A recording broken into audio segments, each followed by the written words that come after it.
अगर आप मुझे इंस्टाग्राम पे फॉलो करते हैं तो आपको ये पता ही होगा कि 2022 स्टार्ट हुआ और उसके साथ साथ मैंने इतनी सारी वेडिंग्स अटेंड की।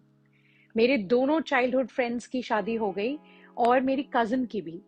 और all these weddings had my heart super super full. And you know why? Because love was in the air. I was so happy that these people who are so special to me found who they love truly. It was such an amazing atmosphere for all the weddings. लेकिन एक wedding थी ऐसी जो मेरे लिए बहुत special थी और हम सबके लिए बहुत स्पेशल थी। अब आप पूछोगे ऐसे एक वेडिंग में ऐसा खास क्या था? मैं बताती हूँ आपको। इस वेडिंग में ये खास बात थी कि the two people who got married, my really good friend of more than 8-10 years and the person she got married to, they met on a dating app. हम सबका डेटिंग एप्स को लेके परसेप्शन थोड़ा स्क्यूड ही रहा है। हमें ऐसा लगता है कि डेटिंग एप्स पे you can't really find the love of your life और योर द वन। लेकिन मेरी फ्रेंड को देख के हम सब ने यही सोचा कि can you actually find your life partner on a dating app. तो चलिए आज के इस वीडियो में यही डिस्कस करते हैं कि डेटिंग एप्स हमें लव के बारे में, प्यार के बारे में, रिलेशनशिप्स के बारे में क्या बता रहे हैं और हमसे क्या छुपा रहे हैं। Hi everyone, welcome to my channel. My name is Ayushi Mathur और आज हम बात कर रहे हैं कि what is it that dating apps get right and what is it that dating apps get wrong about love. So keep watching the entire video till the end and also subscribe to the channel if you haven't already. Well, dating apps तो late 90s में invent हुई, लेकिन क्या उससे पहले people didn't fall in love?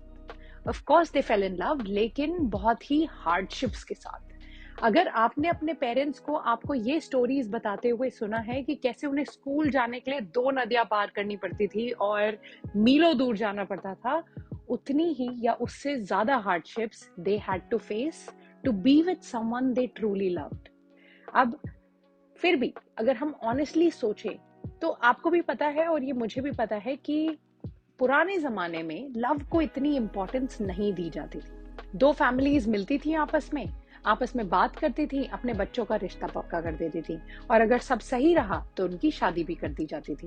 वैसे इस system में उनको इतने फ्लॉज नहीं दिखते थे क्योंकि पॉपुलेशन भी कम थी, कंपटीशन भी कम था, तो केमिस्ट्री, कंपेनियनशिप, कंपैटिबिलिटी ऐसे टाइप के कॉन्सेप्ट्स पे लोग ज्यादा ध्यान ही नहीं देते थे। लेकिन अगर इस कॉन्सेप्ट को ध्यान से देखा जाए तो इसमें कई सारे ड्रॉबैक्स भी हैं। अगर मैं आपको 2 ऑप्शंस दूं कि आपको एक इंसान जिसको आप बहुत अच्छे से जानते हैं, जिसको आप अच्छे से समझते हैं, वो आपको अच्छे से समझते हैं, यू लव ईच अदर, क्या आप उनके साथ अपनी लाइफ स्पेंड करेंगे या फिर somebody you have just met but your parents think they're all right and then you have to get married to them? जाहिर सी बात है कि आप पहले ऑप्शन को ही चुनेंगे, लेकिन हमसे पहली जनरेशन्स के पास ये ऑप्शन यूजुअली नहीं होता था और उन्हें उनके साथ ही लाइफ स्पेंड करनी पड़ती थी या पड़ती है जिनके साथ उनके पेरेंट्स ने उनके लिए जिसको चुना। लेकिन ये सिस्टम भी काफी ज्यादा देर तक चलने वाला नहीं था क्योंकि लोग अपनी चॉइसेस, अपने प्रेफरेंसेस के बारे में अवेयर हो रहे थे, बाउंड्रीज सेट कर रहे थे अपनी फैमिलीज के साथ। लेकिन तब भी एक दिक्कत थी कि वो नए लोगों से मिले कहाँ, कैसे मिले, क्योंकि अभी तक जैसे हमारे पास फास्ट इंटरनेट है, हम एक सेकंड में किसी से भी जवाब ले सकते हैं, उन्हें जवाब दे सकते हैं, वो सिस्टम नहीं था। तभी 1995 में एक मेजर ब्रेक थ्रू हुआ जब Match.com नाम की साइट आई, जिससे लोग अनजान लोगों से ऑनलाइन मिल सकते थे, बातें कर सकते थे from different cities, different areas of their cities as well. तो 1995 में Match.com आने के बाद कई सारी डेटिंग एप्स आई और बहुत सारे लोग, millions and millions of people around the world started using dating apps regularly. आपने, मैंने, हम सब ने कई घंटे गुजारे हैं on different types of dating apps to find our the one. लेकिन आप में से कुछ लोग होंगे जिन्होंने डेटिंग एप्स कभी यूज नहीं की, तो आप ये सोच रहे होंगे कि आपको एक मैच मिल जाता है डेटिंग ऐप पे and then they're similar to your preferences, उसके बाद बस हो गई बात, आप उनके साथ you can spend more time. लेकिन ऐसा नहीं है। Most of the people go back to swiping left and right even after they've met someone interesting. अब आप ये सोच रहे होंगे कि ये क्या बात हुई? ये तो कॉन्ट्रडिक्ट कर रहा है of the entire use of dating apps, because dating apps are supposed to help you meet someone who is perfect for you. तो फिर क्यों लोग वापस लेफ्ट और राइट स्वाइप करने लग जाते हैं? पहली बात तो ये कि अगर हर किसी को उनके मैचेस क्विकली मिलने लगे तो डेटिंग एप्स का तो बिजनेस ही बंद हो जाएगा, because they are performing well because of the millions of users they have who are active on the apps throughout the day or throughout the week, and people who are actually spending money to find more matches. और इसका दूसरा reason है कि सारी non game apps भी आजकल app designers ने gamify कर दी है. जब भी आप कोई वीडियो गेम खेलते हैं तो आपके दिमाग में एंडोर्फिन्स रिलीज होती हैं which make you feel as good as if you were on a drug. Similarly, ये dating apps का भी यही मैकेनिज्म है. ये जो स्वाइपिंग वाला मैकेनिज्म है, that mechanism releases certain endorphins in your brain, क्योंकि आपको वो आदत पड़ जाती है कि आप स्वाइप करेंगे, आपको कुछ इंटरेस्टिंग दिखेगा, आप स्वाइप करेंगे, आपको मैच मिलेगा. ये जितने भी रिवॉर्ड बेस्ड एक्शंस आप लेते हैं उस ऐप पे, those release endorphins in your brain और आप हुक्ड हो जाते हैं उस ऐप पे. और इन एप्स पे कई तरह के लोगों को, जो गेम्स नहीं भी खेलते होंगे, हुक होना इसलिए इतना इजी है क्योंकि रियल लाइफ में अगर आप सोचें, to go and talk to 10 people in a day in a library or a club, that's so difficult, that is so scary to think about. लेकिन यही चीज आपको सिर्फ अपने कंप्यूटर के पीछे बैठ के या फिर अपने फोन के पीछे छुप के एप्स पे करनी है, तो ये आपके लिए कितना आसान हो गया है. और लास्टली इसका रीजन एक और ये भी है कि जब भी हमें कोई आसानी से चीज मिलने लगती है तो उसकी वैल्यू हमारे दिमाग में कम हो जाती है.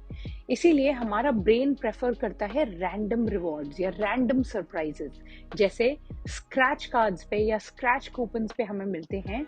when we scratch it and we find something random, our brain gets excited. तब एक feel good hormone release होता है, that is dopamine. और डेटिंग एप्स में भी यही होता है. when you take this action of swiping constantly, you are rewarded once in a while with a random match because the other person also swiped right on your profile, and that releases this feel good hormone called dopamine in your brain. Now let's talk about what dating apps got wrong about humans. Humans के बारे में एक बहुत ही distinctive चीज है कि we are capable of feeling things very deeply. और love एक ऐसा इमोशन है जो हम बहुत ही डीपली फील करने के केपेबल हैं. तो क्योंकि डेटिंग एप्स ने ये आसान तो बना दिया that we can find matches और पीपल हु लाइक अस और we like, but did that make being loved easier also? जैसे डीपली फील करना हमें ह्यूमन बनाता है, एक और चीज है जो हमें ह्यूमन बनाती है, and that is our flaws. हम सब फ्लॉड हैं. इस दुनिया में कोई भी एक ऐसा इंसान नहीं है जो completely head to toe perfect हो. हम सब में फिजिकल और साइकोलॉजिकल फ्लॉज हैं, and that's what makes us unique, that's what makes us truly us, and it's a good thing. लेकिन डेटिंग एप्स ने यही सिस्टम, यही कॉन्सेप्ट हमारे दिमाग में एकदम खराब कर दिया है, क्योंकि हमें लगने लग गया है कि हमारे जितने भी इश्यूज हैं वो सब सॉल्व हो जाएंगे, हमारी लाइफ में जितनी भी दिक्कतें हैं वो सब सॉल्व हो जाएंगी जब हमें अपना द वन या फिर जो हमारे लिए परफेक्ट है वो मिल जाएगा. और इसी वजह से एक और चीज, एक और कॉन्सेप्ट भी हमारे लिए खराब हो गया है, क्योंकि we have become the people who can't settle for the best that we have, because whatever we have is already the best for us. लेकिन हम ऐसा सोचते हैं कि नहीं, अभी जिसको हम डेट कर रहे हैं वो हमारे लिए ठीक नहीं है. मैं अनहेल्दी रिलेशनशिप्स की बात नहीं कर रही, I am talking about somebody who is actually good for you. लेकिन क्योंकि वो एक्सेस डेटिंग एप्स का आपके पास इतना आसानी से है, आप सोचते हैं इससे बेटर क्या हो सकता है, इससे बेटर हमारे लिए क्या हो सकता है. कुछ भी छोटी सी प्रॉब्लम आती है उस रिलेशनशिप में and you are back on one of the dating apps swiping through, which is not a healthy habit. Relationships long term efforts से चलती हैं. दोनों तरफ से efforts डालने पड़ते हैं, efforts करने पड़ते हैं, एक दूसरे को समझना पड़ता है. हर समय हर दिन रेनबोज एंड बटरफ्लाइज नहीं होता। हर समय हर दिन कोई आपको अटेंशन नहीं दे सकता, क्योंकि हो सकता है उनकी मेंटल स्टेट उतनी अच्छी ना हो कि वो आपको अभी अटेंशन दे पाए। लेकिन आप ऐसी छोटी छोटी चीजें सोच के आप उनसे लड़ लेते हो, and then you are back looking for someone else, looking for another the one. इसीलिए डेटिंग एप्स ने ये आदत हमारी बिल्कुल बिगाड़ दी है कि हम एफर्ट्स डालना और हमारा पेशेंस कायम रखना इन अ रिलेशनशिप भूल चुके हैं। श्योर, हम रोज 10 लोगों से मिल सकते हैं, 20 से मैच कर सकते हैं, 50 को स्वाइप कर सकते हैं, लेकिन क्या ये पॉसिबल है कि we will fall in love with all of them? हम अगर हमेशा किसी हार्डशिप, किसी फ्लॉ से भागते रहेंगे तो will we ever fall in love? नहीं ना। डेटिंग एप्स ने लोगों से मिलना तो आसान बना दिया है, लेकिन हमारा पेशेंस उतना ही खत्म कर दिया है। बट मैं ये नहीं कह रही आपको कि आप डेटिंग एप्स यूज करना ही कंप्लीटली बंद कर दो, और ऐसा पॉसिबल ही नहीं है that you find the love of your life on a dating app. ऐसा पॉसिबल है, लेकिन एवरीथिंग कम्स विथ बैलेंस।